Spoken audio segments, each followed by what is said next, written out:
मुझे लगा था कि यह बस एक सामान्य कॉल होगी। रसोई में रिसाव, शायद सिंक के नीचे बंद पाइप। लेकिन मुझे नहीं पता था कि तीसरी मंजिल के उस दरवाजे के पीछे कुछ अप्रत्याशित मेरा इंतजार कर रहा था।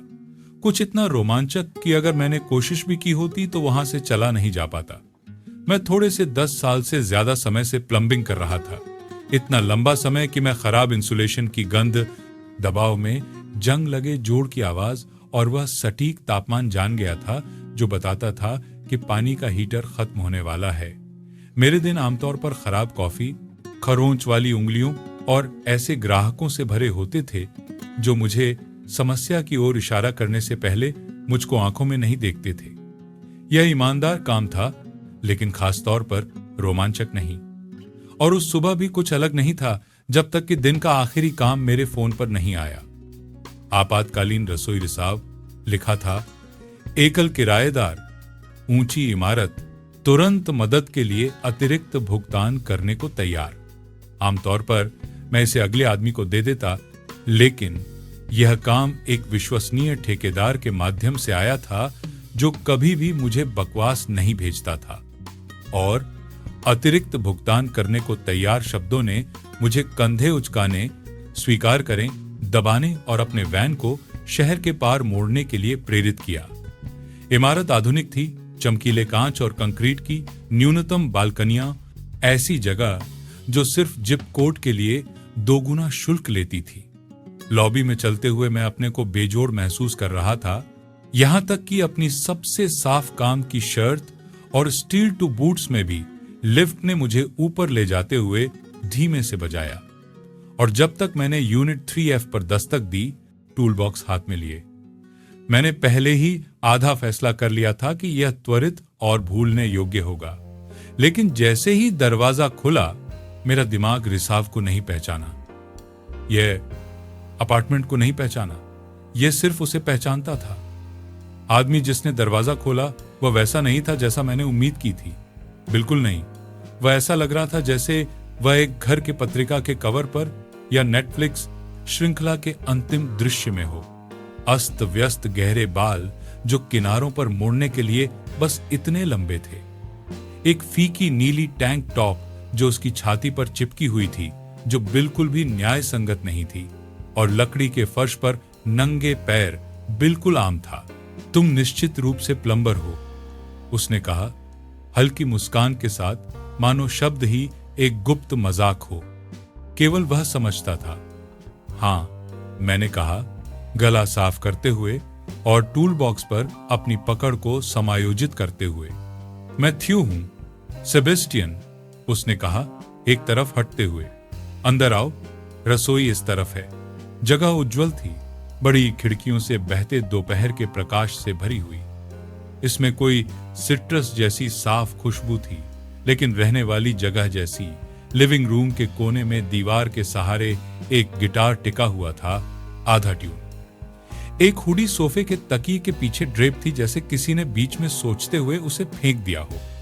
यह ऐसा गड़बड़ था जो गड़बड़ नहीं लग रहा था, बस मानवीय। उसने मुझे रसोई में ले जाया, सिंक के आधार की ओर इशारा करते हुए। कल रात शुरू हुआ। पहले कुछ बूंदें थीं। मुझे लगा कि यह संघनन था, लेकिन अब कैबिनेट के नीचे पूरी तरह से पानी भर गया है। मैंने घबराकर सुबह पानी बंद कर दिया। मैं नीचे झुक गया, सिंक के नीचे दरवाजे खोले और जल्दी से सिर हिलाया। स्मार्ट मूव, चलो एक नजर डालते हैं। जैसे ही मैं काम के मोड में आया, धुंध का कुछ हिस्सा उठ गया। मेरे हाथ जानते थे कि क्या करना है। भले ही मेरा दिमाग अभी भी उसके कॉलरबोन के आकार पर अटका हुआ था जब वह पीछे की ओर क्रॉस आर्म्स करके खड़ा हुआ था। यह शायद पी ट्रैप या उसके पास का कोई जोड़ है, मैंने कहा, अपनी टॉर्च की ओर बढ़ते हुए। ज्यादा बुरा नहीं होना चाहिए। तुम ऐसे लगते हो जैसे तुमने यह कई बार किया हो, उसने कहा, स्वर हल्का लेकिन रुचि लेता हुआ। गिनती में 10 साल, मैंने जवाब दिया, जोड़ की ओर टॉर्च घुमाते हुए। बिल्कुल सही। रिसाव एक दरार वाले कपलिंग से आ रहा था जो शायद स्थापना के दौरान तनाव में था और अंत में टूट गया। अपराधी मिल गया। मैंने उसे बताने के लिए पीछे मुड़ा और उसे मुझे देखते हुए पकड़ा। एक आम पृष्ठभूमि के तरीके से नहीं, बल्कि एक स्थिर, जानबूझकर तरीके से, मानो मैं सिंक के नीचे की गड़बड़ से ज्यादा दिलचस्प था। जब मैंने उसकी नजरों से मिलाया तो उसकी नजर नीचे नहीं गई। क्या तुम हमेशा इतने ध्यान केंद्रित रहते हो? उसने पूछा। मैंने आंखें झपकाईं।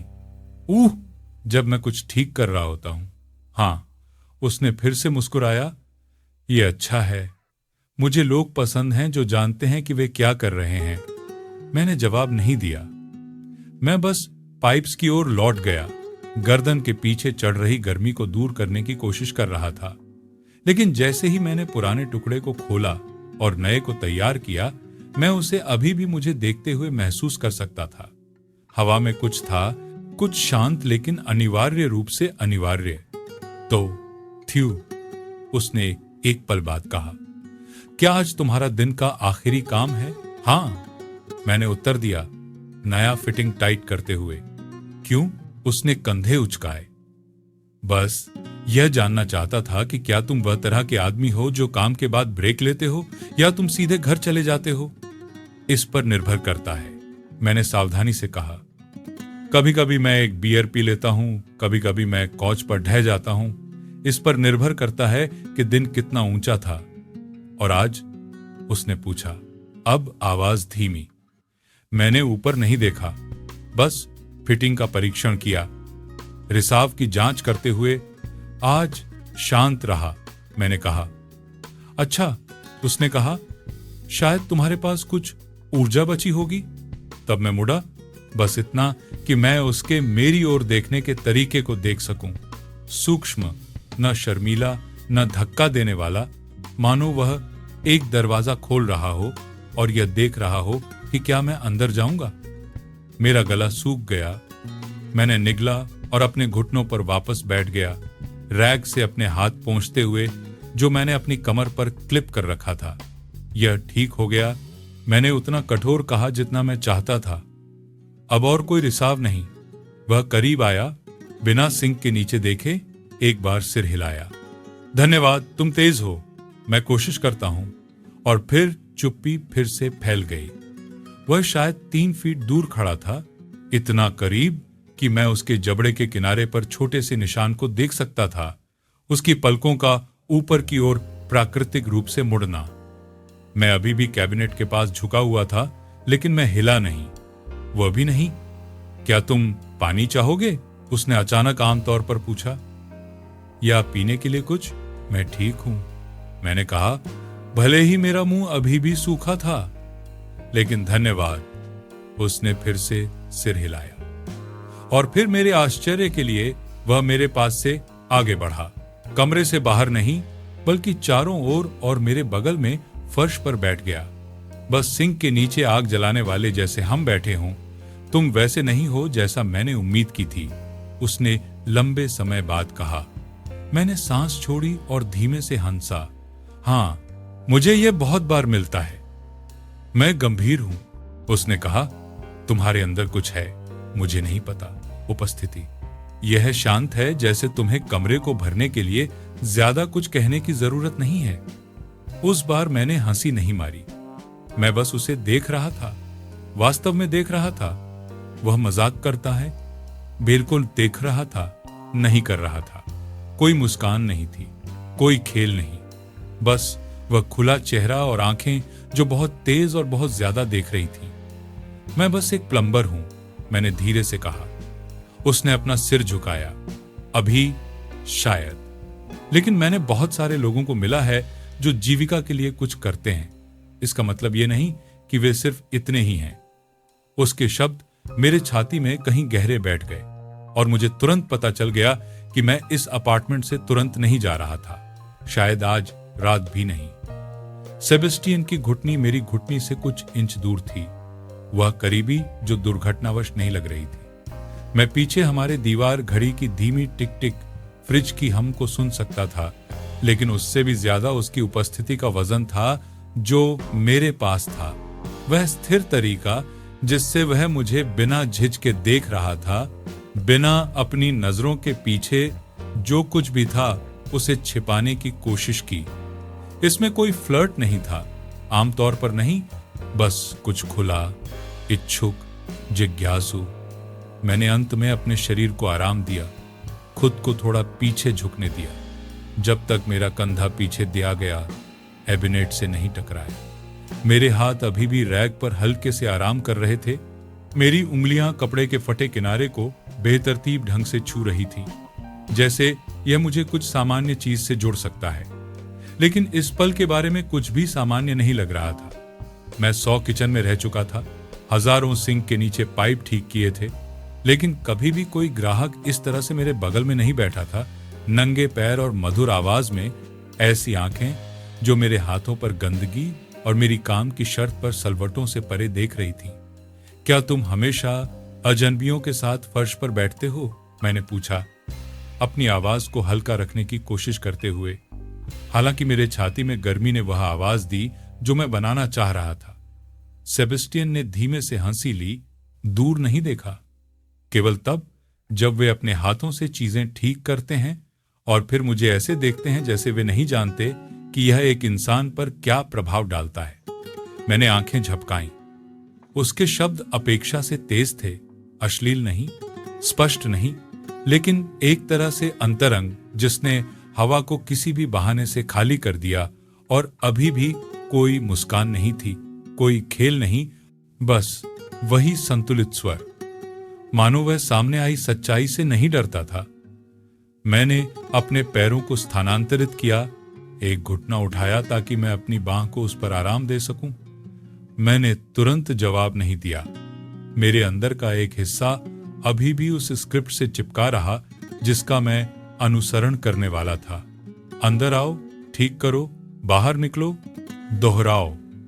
लेकिन यह अब स्क्रिप्ट जैसा नहीं लग रहा था, यह कुछ और पूरी तरह से लग रहा था, कुछ अनस्क्रिप्टेड और खतरनाक, जो सबसे आकर्षक तरीके से था।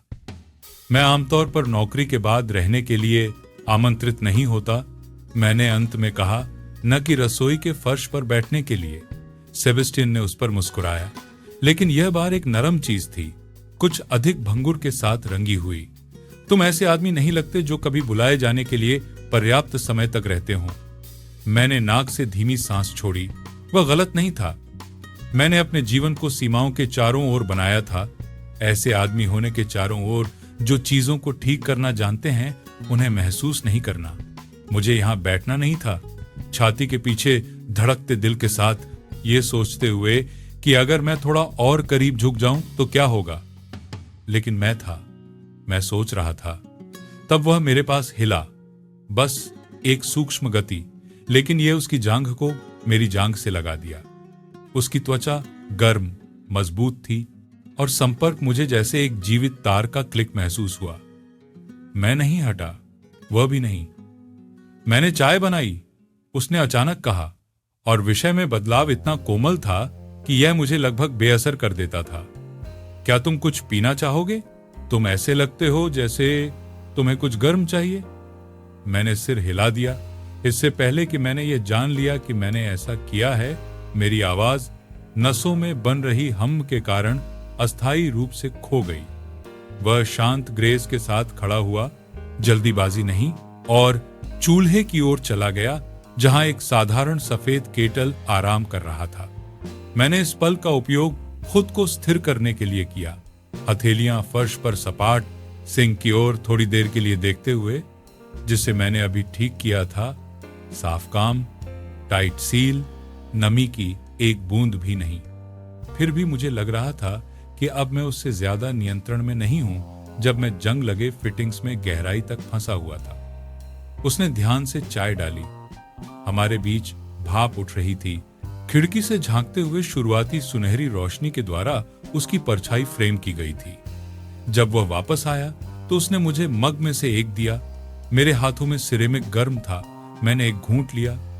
कैमोमाइल, चिकनी, हल्की फूलों वाली, शहद की एक झलक के साथ। ऐसी चीज नहीं जो मैंने कभी खुद के लिए बनाई हो, लेकिन यह इस पल के लिए अजीब तरह से पूर्ण लग रहा था।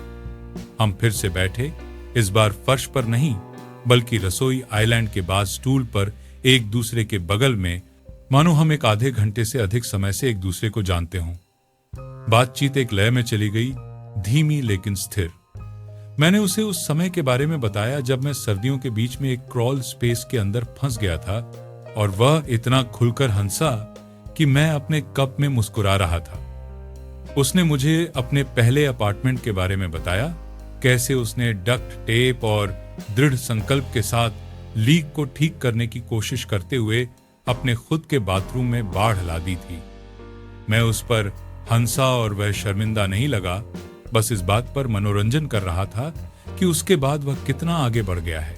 लेकिन इसके पीछे सब कुछ, सतह की बातचीत और हंसी के पीछे वह लगातार हम थी। हमारे बीच वह शांत गुरुत्वाकर्षण, मानो हम किसी बहुत बड़े चीज के चारों ओर घूम रहे हों जिसका नाम अभी तक नहीं दिया जा सकता, लेकिन हम दोनों उससे दूर नहीं मुड़ने के लिए तैयार नहीं थे।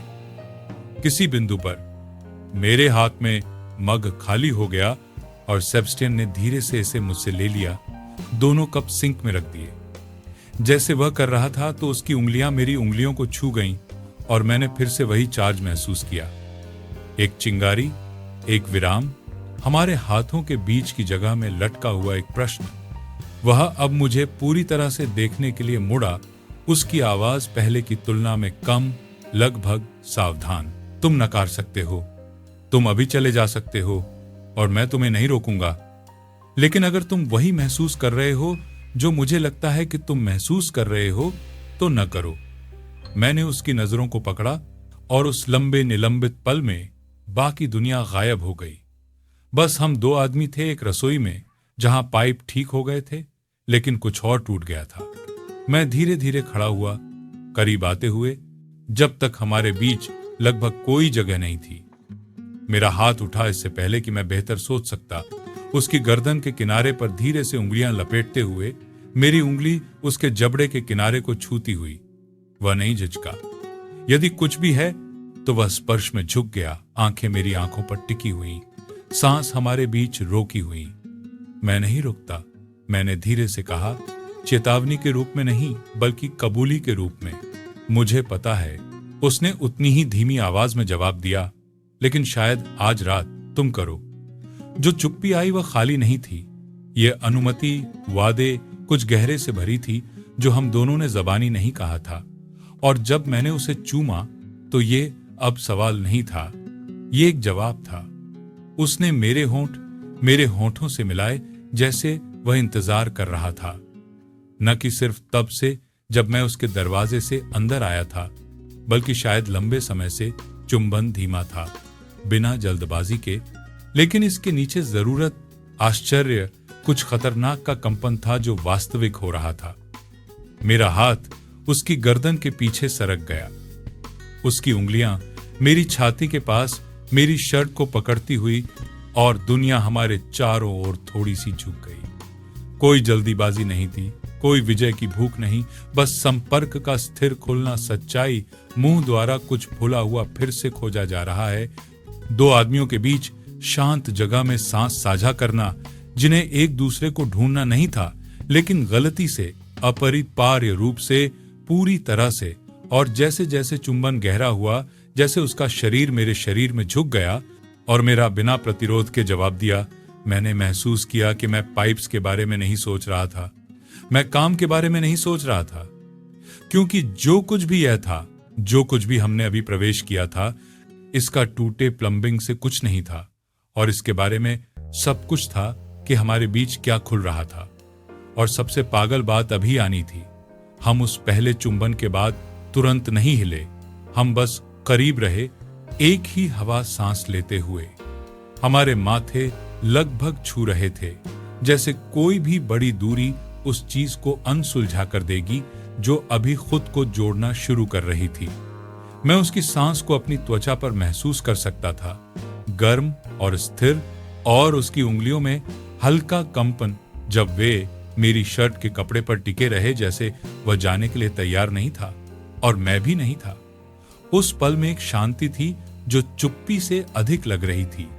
यह आवेशित, पवित्र थी, लगभग वह तरह की स्थिरता जो तूफान या कबूली से ठीक पहले लटकती है।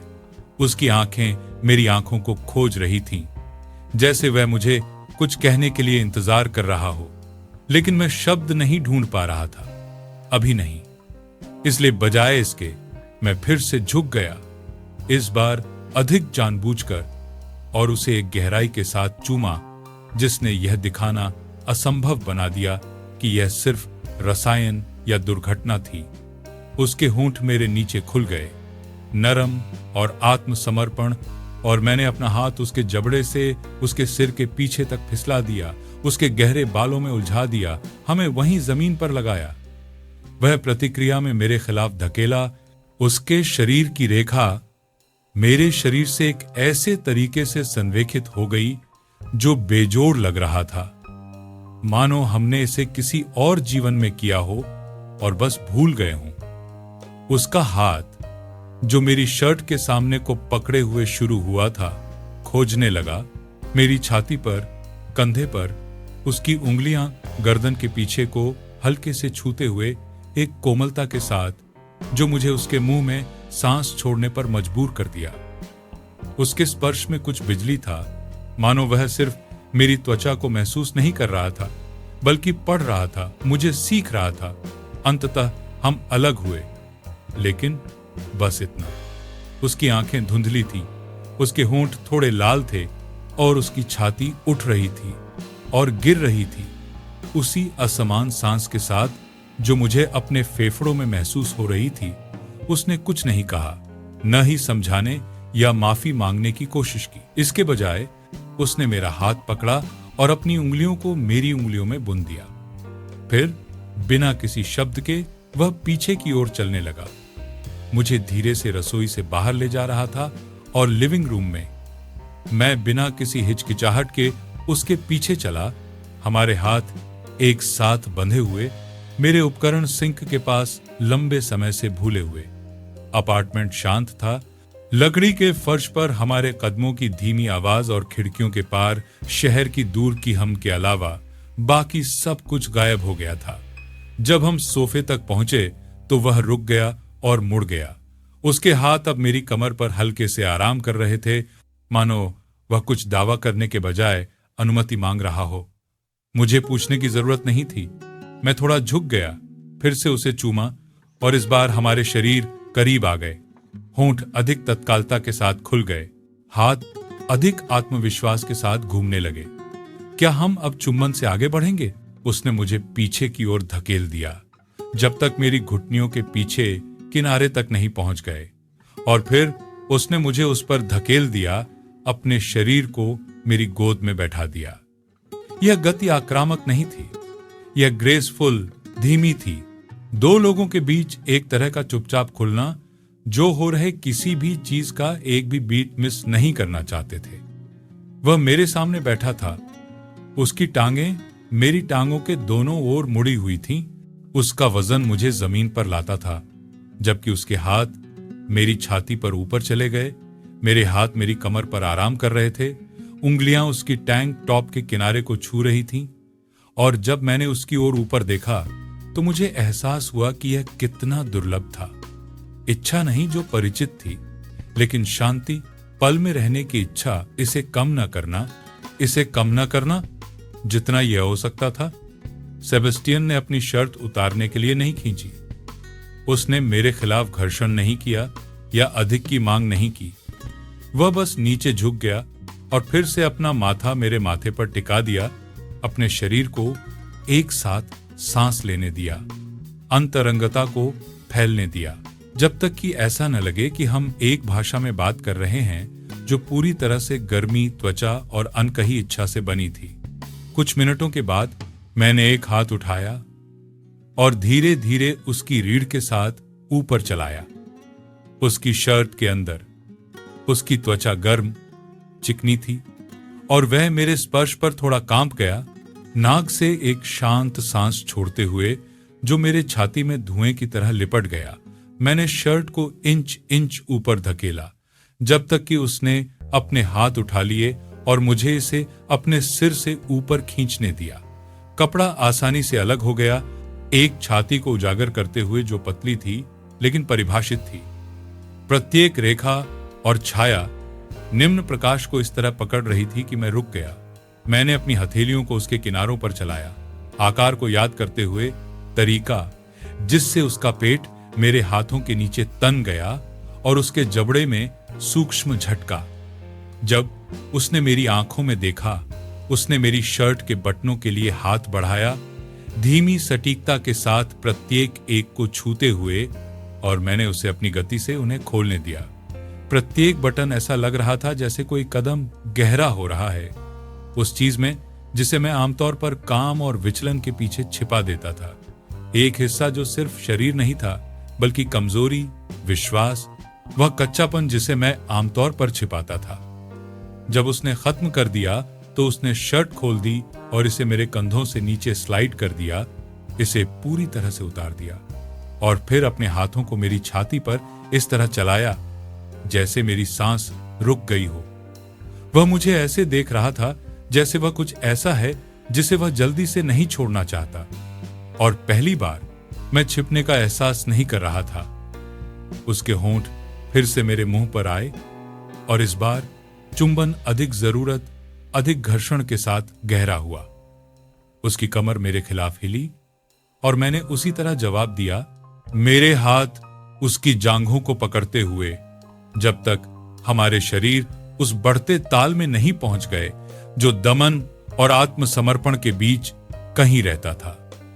लेकिन भले ही हमारे बीच गर्मी बढ़ रही थी, हमने जल्दीबाजी नहीं की।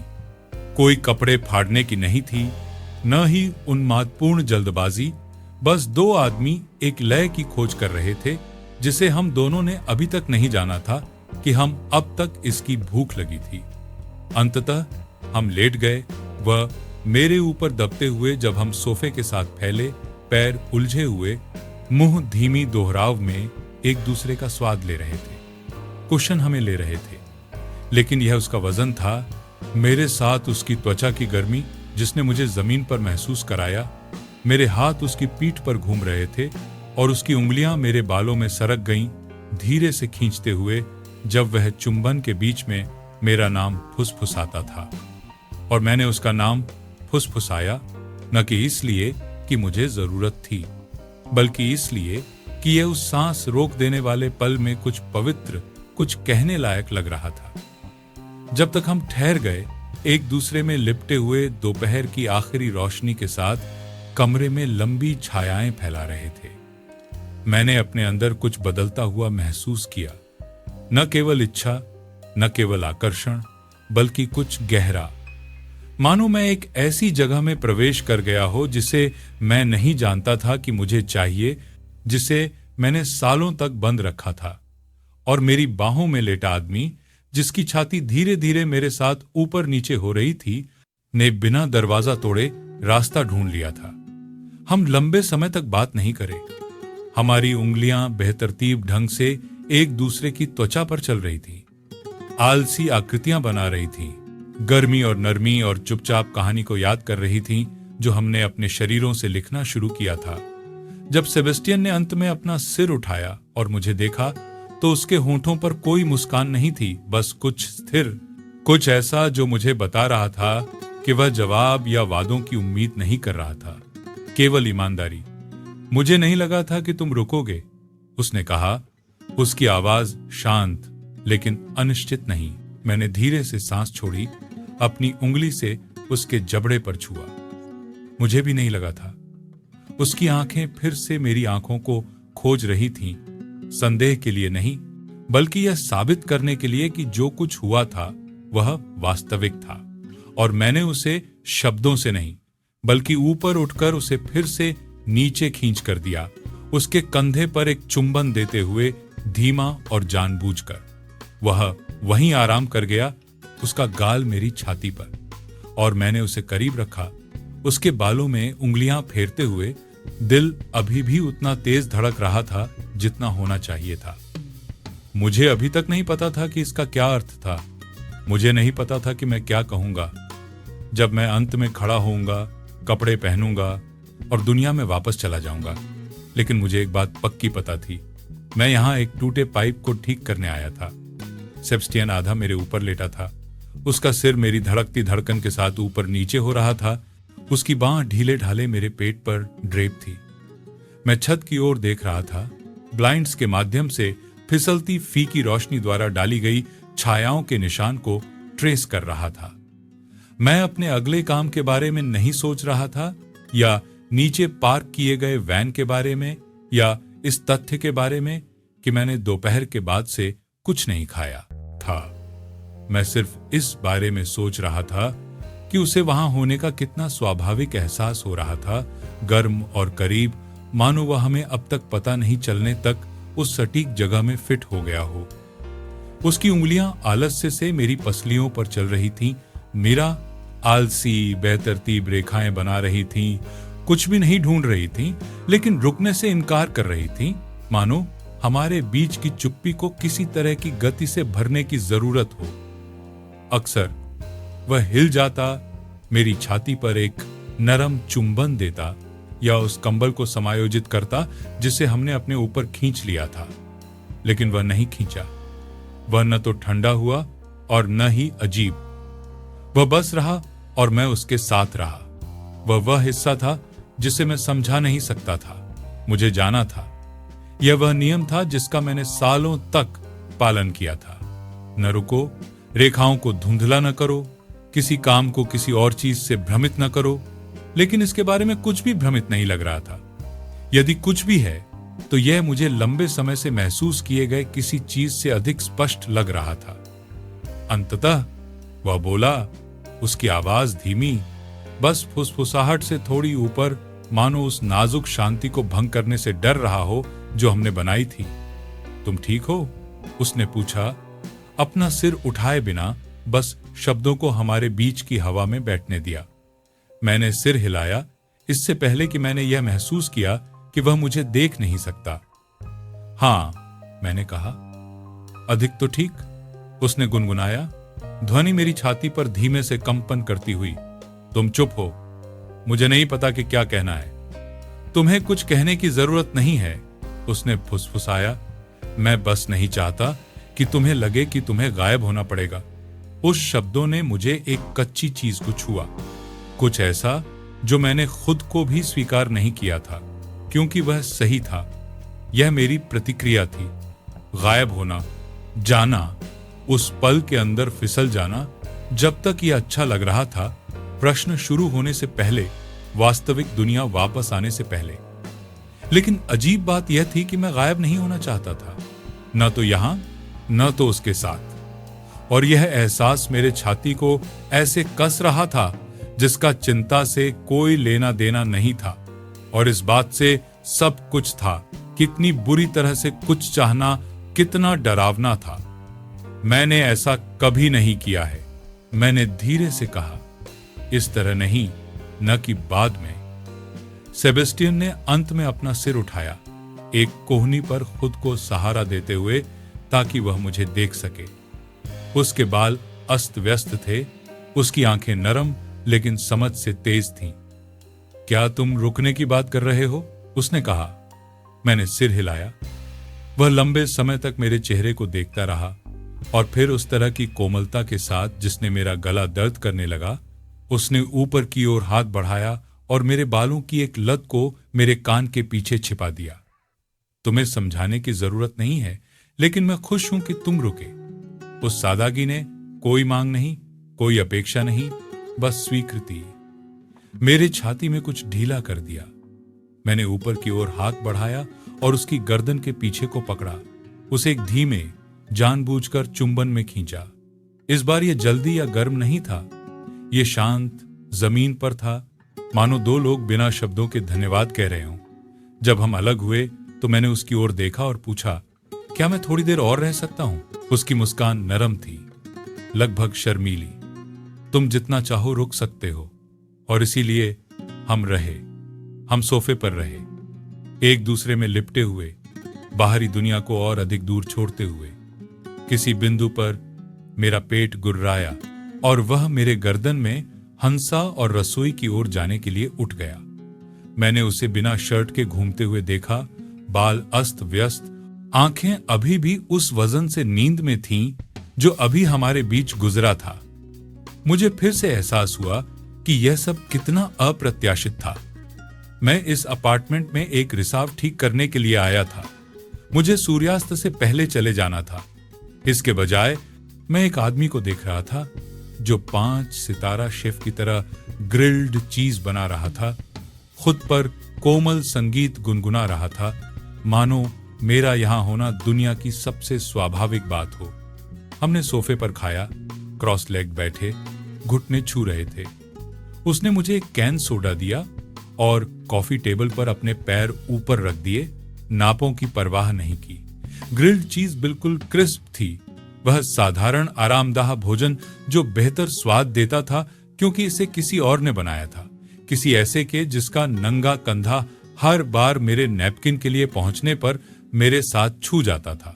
तो क्या तुम हमेशा अपने प्लम्बर के लिए सैंडविच बनाते हो? मैंने मजाक किया, अपने होंठ से एक क्रम्ब पोंछते हुए। उसने मुस्कुराते हुए एक और काट लिया, फिर जवाब दिया, केवल उन लोगों के लिए जो मुझे चूमते हैं। मैं हंसा, सिर हिलाते हुए। मुझे लगता है कि मुझे अतिरिक्त शुल्क लेना शुरू करना चाहिए। उसने अपना सिर मोड़ा और मुझे देखा। चुटकुले के पीछे एक गंभीर चीज झलक रही थी। क्या तुम सोचते हो कि यह चीजों को जटिल बना देगा? मैंने तुरंत जवाब नहीं दिया। मैं झूठ नहीं बोलना चाहता था, लेकिन मैं ऐसा कुछ नहीं कहना चाहता था जो जादू को तोड़ दे। कुछ देर बाद मैंने अपनी प्लेट नीचे रख दी और कोच पर पीछे की ओर झुक गया, छत की ओर देखते हुए मानो यह उत्तर रखती हो, मुझे नहीं पता। मैंने ईमानदारी से कहा, शायद, लेकिन मैं इससे दूर जाने के लिए तैयार नहीं हूं। उसने धीरे से सिर हिलाया, शब्दों को बिना उन्हें आगे बढ़ाए समायोजित करते हुए। अच्छा, उसने एक पल बाद कहा, क्योंकि मैं नहीं चाहता कि तुम ऐसा करो। हमने भोजन खत्म किया और फिर वह मुझे फिर से अपने पास ले आया। अपना सिर फिर से मेरी छाती पर आराम कर गया। तब तक सूरज गायब हो चुका था और कमरा केवल कोने में एक फर्श लैंप की नरम चमक से रोशन था जो सब कुछ पर सुनहरी छाया डाल रहा था। उसके बाद हमने ज्यादा बात नहीं की, हमें जरूरत नहीं थी। उसकी सांस स्थिर थी और मेरी अंततः इससे मेल खा गई, मानो हमारे शरीर एक से अधिक तरीकों से डूबना सीख रहे हों। मुझे लगता है कि मैं किसी बिंदु पर बह गया, क्योंकि जब मैंने आंखें खोलीं तो कमरा धुंधला था, लैंप बंद हो गया था और सेबेस्टियन मेरे पास हिल रहा था। हम दोनों पर एक थ्रो ब्लैंकेट खींच रहा था। उसने देखा कि मैं जाग गया हूं और नींद से भरी मुस्कान दी। उसकी आवाज बस सुनाई दे रही थी। मैं तुम्हें जगाना नहीं चाहता था, उसने कहा। तुम इतने शांत लग रहे थे। मैंने हाथ बढ़ाया और उसकी बांह पर हाथ फेरा, उसे मेरे साथ जमीन पर लगाया। मुझे याद नहीं है कि आखिरी बार मैं ऐसा कैसा महसूस किया था। वह झुका और मेरे कंधे पर चुंबन दिया, फिर से मेरे पास आराम कर गया। उसका शरीर अब गर्म और परिचित था। उस रात हम सोफे पर सोए, अंग उलझे हुए, एक दूसरे में लिपटे हुए, मानो कोई शांत वादा जिसके बारे में हम दोनों के पास शब्द नहीं थे। यह अब यौन संबंधों के बारे में नहीं था, यह चुंबन के बारे में भी नहीं था। यह इसके बारे में था कि क्या आया, रुकने का विकल्प, भागने का निर्णय न लेना। और जैसे शहर खिड़कियों के बाहर फुसफुसा रहा था और अपार्टमेंट का शांत अंधेरा हमारे चारों ओर दूसरी त्वचा की तरह लिपट गया। मुझे पता चल गया कि कुछ बदल गया था, क्योंकि लंबे समय से पहली बार मैं अपने जीवन में किसी और के जीवन से गुजरता हुआ आदमी नहीं लग रहा था। मुझे लग रहा था कि मैं वहीं था जहां मुझे होना चाहिए था। अगली सुबह मैं धुंधले पर्दों से फिल्टर होती सूरज की गर्मी और सेबेस्टियन के आधे ऊपर लेटे हुए गर्म वजन से जागा। रात में कहीं मेरी बांह सुन्न हो गई थी, उसके कंधे के नीचे दबी हुई, लेकिन मैं नहीं हिला। मैं वहीं रहा जहां था, जैसे दूसरी रजाई की तरह अपार्टमेंट की शांति को हमारे चारों ओर लपेटे हुए। हवा में कॉफी की हल्की खुशबू थी, शायद पड़ोसी के अपार्टमेंट से आ रही थी, और कुछ और जिसका नाम मैं नहीं लगा सकता था, कुछ नरम और घरेलू जैसे सेडरवुड और लिनन। उसकी सांस स्थिर थी, धीमे लयबद्ध सांस छोड़ते हुए मेरी छाती की नंगी त्वचा पर, और मैं बिल्कुल स्थिर लेटा रहा, अपनी आंखें छत की रेखाओं और सुबह की सुनहरी चमक को ट्रेस करते हुए, जबकि मेरा हाथ उसकी रीढ़ पर हल्के से फिसल रहा था, वास्तव में नहीं चाहते कि पल खत्म हो। जब वह अंत में हिला तो एक धीमी सांस के साथ, वह तरह की सांस जो तब निकलती है जब तुम यह तय नहीं कर पा रहे हो कि पूरी तरह जाग जाओ या फिर से नींद में डूब जाओ। उसकी आंखें झपकीं और कुछ सेकंड के लिए वह सिर्फ मुझे देखता रहा, न चौंका न शर्मिंदा, बस मौजूद। उस नजर में कुछ अद्भुत था, वह तरीका जिससे वह चुप्पी को बातचीत से भरने या अजीबता में पीछे हटने के लिए नहीं जल्दीबाजी कर रहा था। वह बस सुबह को हमारे बीच गर्म और शांत बैठने दे रहा था। तुम रुके, उसने फुसफुसाया, आवाज नींद से भारी लेकिन सबसे हल्की मुस्कान से भरी हुई। मैंने किया, मैंने कहा, और मुझे नहीं पता था कि इस बात पर अधिक आश्चर्य किसे हो रहा था, उसे या मुझे। उसने धीरे से ऊपर की ओर हाथ बढ़ाया और अपनी उंगलियों को मेरे गाल पर फेरा, मानो जांच रहा हो कि क्या मैं वास्तविक हूं या कोई फीका सपने का टुकड़ा। अच्छा, उसने फुसफुसाया, फिर झुककर मेरे जबड़े पर सबसे नरम चुंबन दिया। एक पल के लिए वहां रुका, फिर पीछे हट गया। मुझे नहीं लगा था कि तुम करोगे, मुझे भी नहीं लगा था। विचार रात भर में कम से कम 1 दर्जन बार मेरे दिमाग में आया था कि वह सोते हुए चुपचाप अपना सामान इकट्ठा करके उजाड़ दूं, जब तक सुबह की रोशनी सब कुछ वास्तविक न बना दे।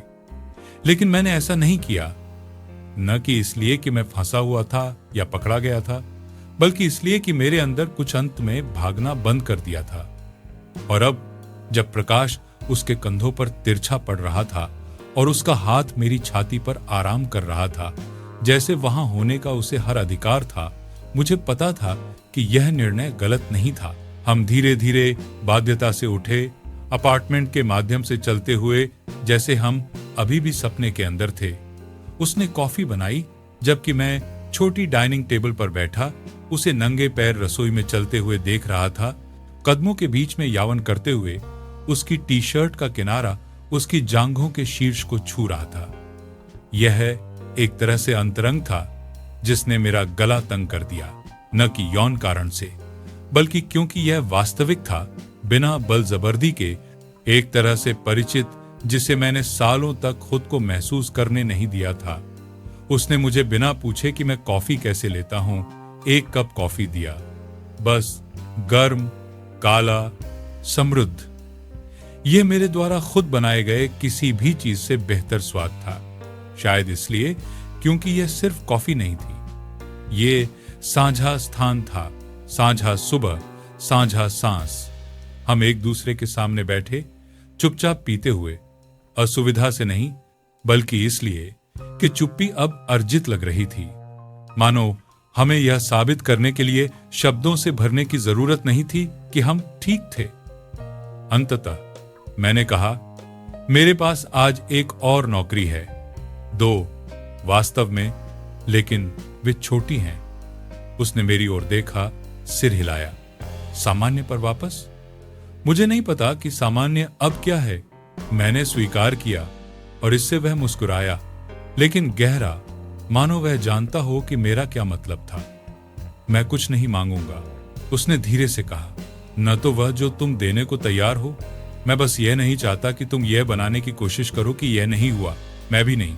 और अगर तुम वापस आना चाहते हो, उसने जोड़ा, तो तुम्हें दिखाने के लिए लीक की जरूरत नहीं है। इससे मेरा निचला वास्तविक हंसी आई, वह ध्वनि जो छाती के गहराई से आती है। अच्छा पता है, हालांकि मुझे अपनी रेंज यहीं छोड़ देनी चाहिए।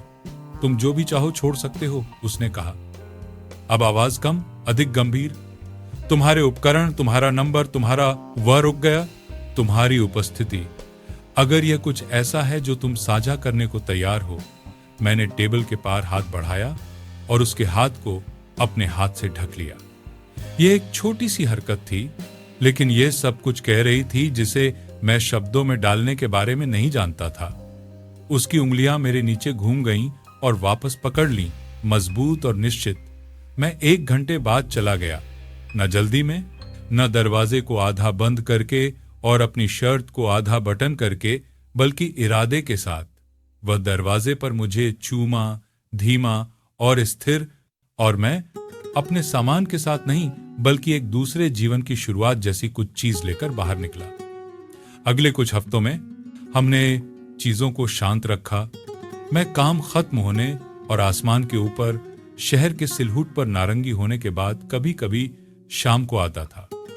वह पकाता था या हम टेक आउट ऑर्डर करते थे और इसे फर्श पर खाते थे, पैर उलझे हुए।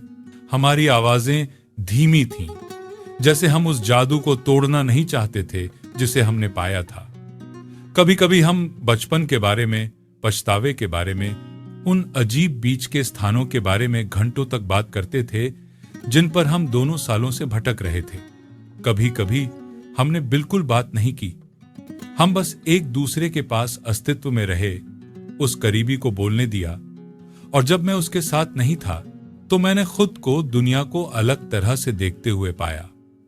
मैंने चीजें नोटिस करना शुरू कर दिया, जैसे कि सूर्यास्त से ठीक पहले एक निश्चित अपार्टमेंट की खिड़की पर रोशनी कैसे पड़ती है, या किसी की हंसी कैसे गलियारे में गूंज सकती है और एक जगह को कम अकेला महसूस करा सकती है। मेरे ग्राहकों ने भी नोटिस किया। एक महिला ने मुझसे पूछा कि क्या तुम प्यार में पड़ गए हो, और मैंने एक शांत तिरछी मुस्कान दी जो मुझे नहीं पता था कि मेरे अंदर है, और कुछ ऐसा कहा।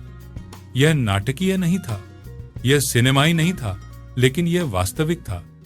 और फिर एक शाम, एक और शांत डिनर और जीभ पर टिकी एक गिलास वाइन के बाद मैंने सोफे पर उसकी ओर मुड़कर कहा, तुम जानते हो मैं इस सब के लिए नहीं देख रहा था, है ना?